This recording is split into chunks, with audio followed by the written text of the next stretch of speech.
menjaga bangsa. Perawat Indonesia bersama kita, menyapi tamu kita semua. Perawat Indonesia bersama kita, menyapi untuk sehat menuju masa depan cerah. Halo teman-teman semua, balik lagi di CNS, Channel Nurse Station. Selamat datang kembali di podcast kita. Hari ini kita sedang merayakan Hari Menopause Sedunia tahun 2024. Nah, dan kita akan membahas topik yang sangat penting. Temanya tahun ini yaitu terapi suli hormon pada perempuan menopause. Dengan narasumber yang sudah sangat kita tunggu-tunggu yaitu Ibu Irna Nursanti selaku Sekretaris DPP PPNI yang ketiga ya Bu. Ya, oke. Selamat datang Ibu sebelumnya di CNS. Terima kasih banyak sudah menyempatkan waktunya untuk hadir di mejanya CNS. Oke. Terima kasih. Iya Ibu, ada beberapa pertanyaan yang akan saya tanyakan nih Bu seputar terapi suli hormon pada perempuan menopause. Oke. Langsung aja kita ke pertanyaan yang pertama Ibu. Ibu, apa sih Bu terapi suli hormon pada perempuan menopause itu Bu? Bisa tolong dijelaskan? Baik, terapi suli hormon pada wanita menopause di sini tentunya digunakan untuk mengatasi gejala-gejala yang timbul akibat defisiensi hormon estrogen.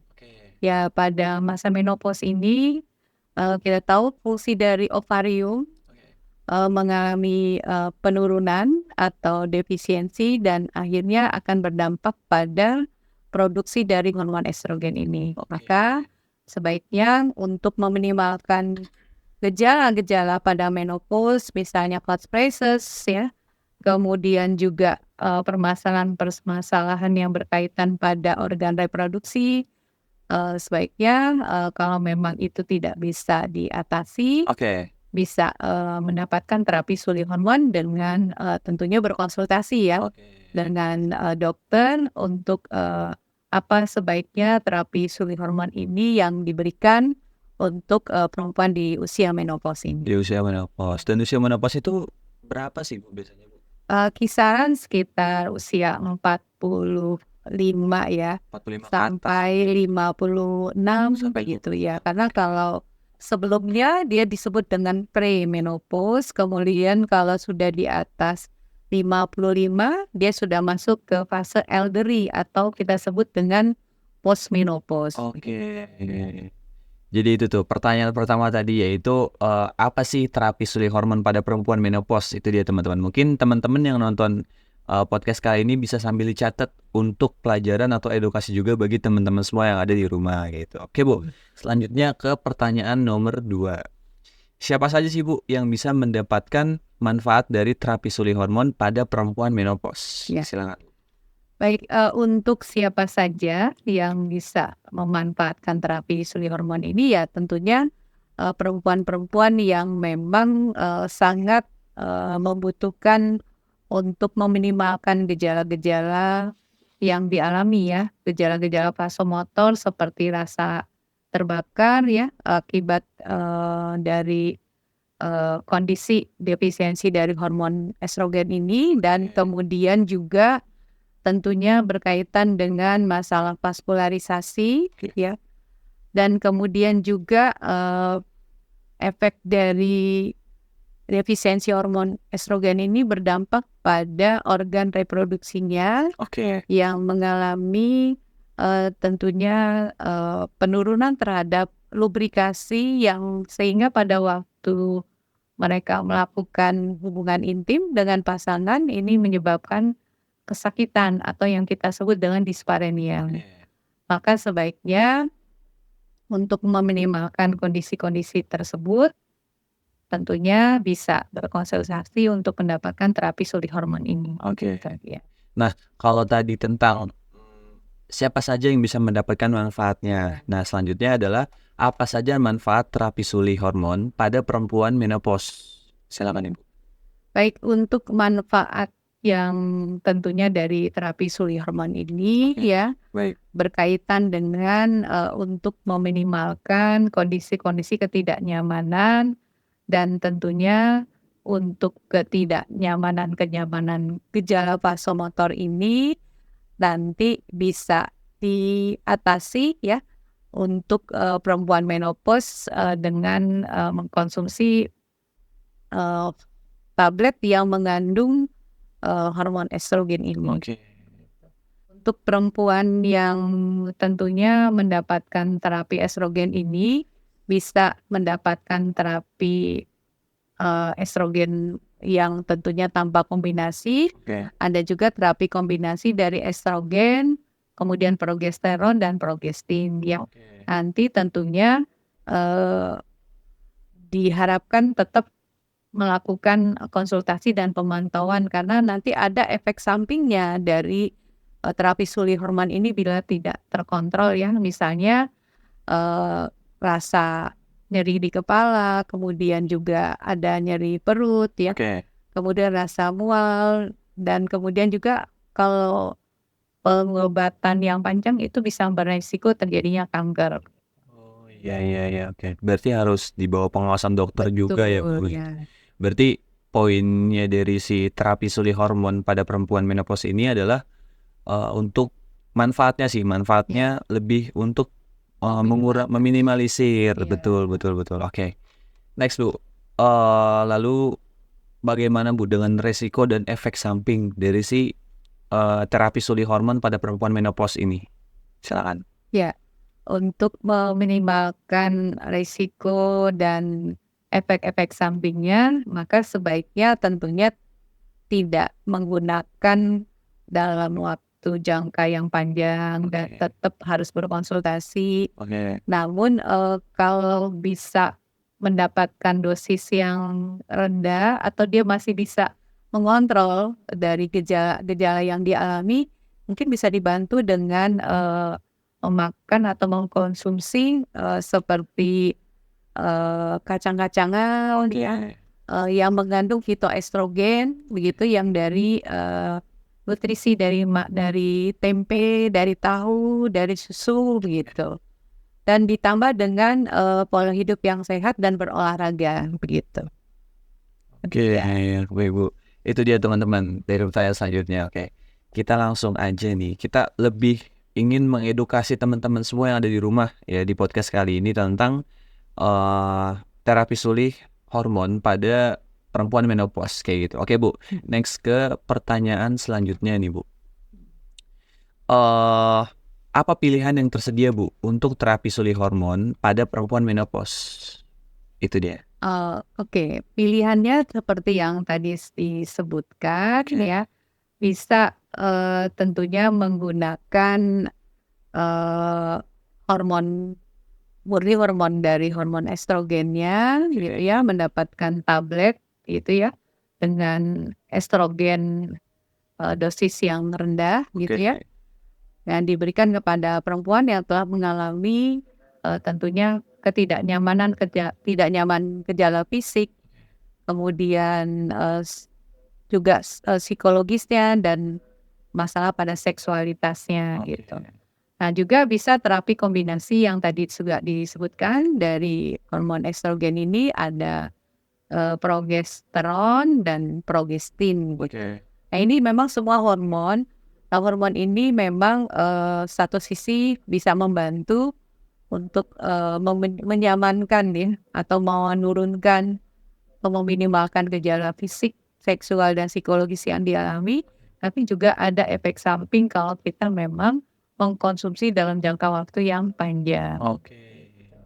Nah, berarti Bu, gimana Bu, seorang wanita bisa memutuskan apakah terapi sulih hormon itu tepat buat dia gitu?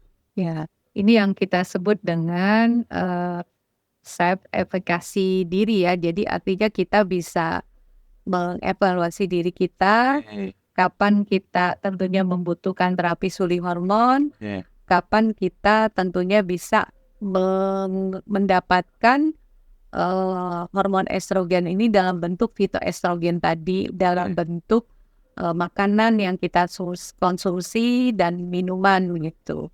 Jadi kita bisa menilai kapan dan mengevaluasi diri kita sejauh mana kita bisa membutuhkan terapi sulih hormon ini.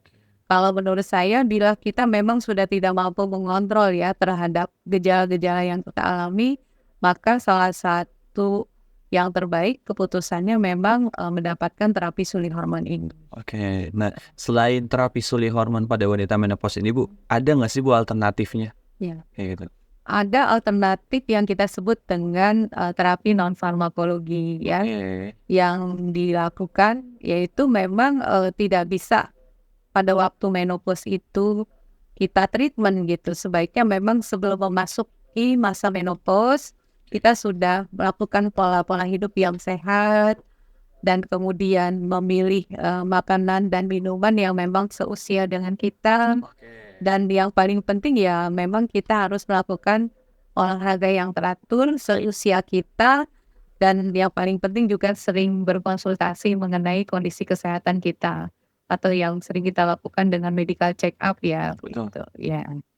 Ya berarti lebih sering kita harus mengevaluasi edukasi dan juga menjaga makan sih Bu sebenarnya. Betul, ya.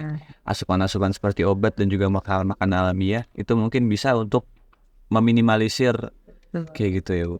Oke, selain itu Bu, bagaimana Bu cara perempuan yang sedang berada di fase menopause ini Bu mendukung satu sama lain dalam perjalanan mereka nih di fase menopause kayak gitu? Ya, baiknya sih memang ada kelompok teman sebaya ya sesama usia menopause.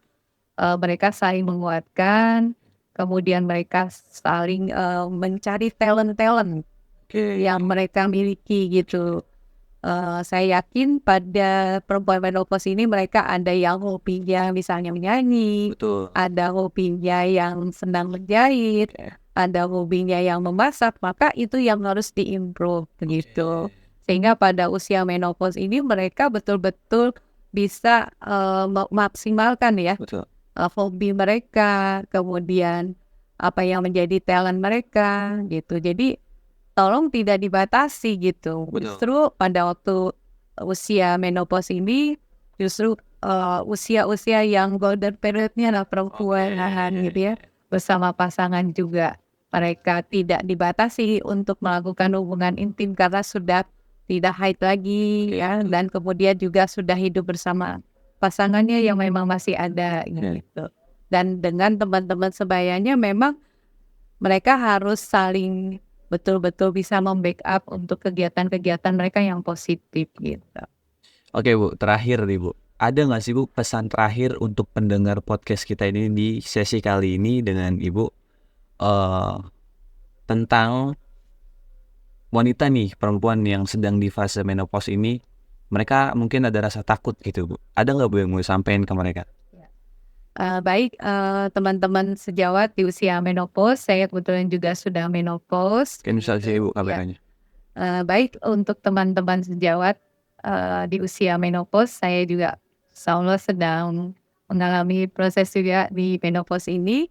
Maka yang penting dilakukan adalah kita bisa melakukan evaluasi diri. Sejauh mana diri kita, kekuatan yang kita miliki dalam menghadapi masa menopause ini. Yang penting dilakukan adalah kita yakin bahwa tubuh kita ini diciptakan oleh Allah SWT sesempurna mungkin. Maka kalau ada stimulus-stimulus yang tidak nyaman, maka kita akan lakukan self evaluasi diri.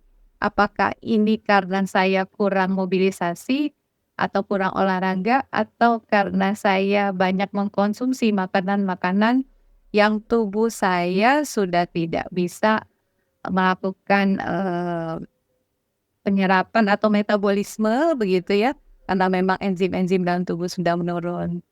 Dan yang paling penting teman-teman sejawat adalah pola hidup yang sehat, gaya hidup yang sehat, dan kembali lagi meyakinkan bahwa di usia menopause ini ada usia golden period yang perempuan untuk dia bisa sehat dalam menghadapi usia atau memasuki usia di post menopause atau di elderly. Jadi tetap sehat, tetap berolahraga, gaya hidup yang sehat, dan tetap untuk bersilaturahim dengan teman-teman agar tentunya membuat kita menjadi lebih bisa sehat dan bisa untuk happy bersama teman kita di usia menopause. Nah, itu dia teman-teman. Edukasi sedikit nih ya dari podcast kita kali ini. Kita terima kasih banyak untuk Bu Irna untuk bisa sempatin hadir di sini, Bu. Tapi sebelum itu ya, saya selaku host ingin menginformasikan kepada sejawat perawat ya. Kalau PPNIP sudah rilis ya, itu udah tersedia aplikasinya berada di Play Store. Itu adalah aplikasi untuk pembayaran transaksi online apapun. Jadi satu aplikasi untuk bisa membayar tagihan kalian dengan mudah, aman, cepat, dan dimanapun kayak gitu. Untuk linknya ada di deskripsi. Untuk kalian yang mau download bisa langsung cek di link kita di bawah sini. Oke Bu Irna, terima kasih banyak sudah nyempetin waktu Ibu. Kita langsung closing aja kali ya. Untuk sejawat perawat terima kasih banyak ya udah nontonin podcast kita dari awal sampai akhir. Ya kita akan balik lagi mungkin di sesi-sesi berikutnya. Semoga kalian semua pada sehat, selalu semangat, dan assalamualaikum warahmatullahi wabarakatuh. Bye bye.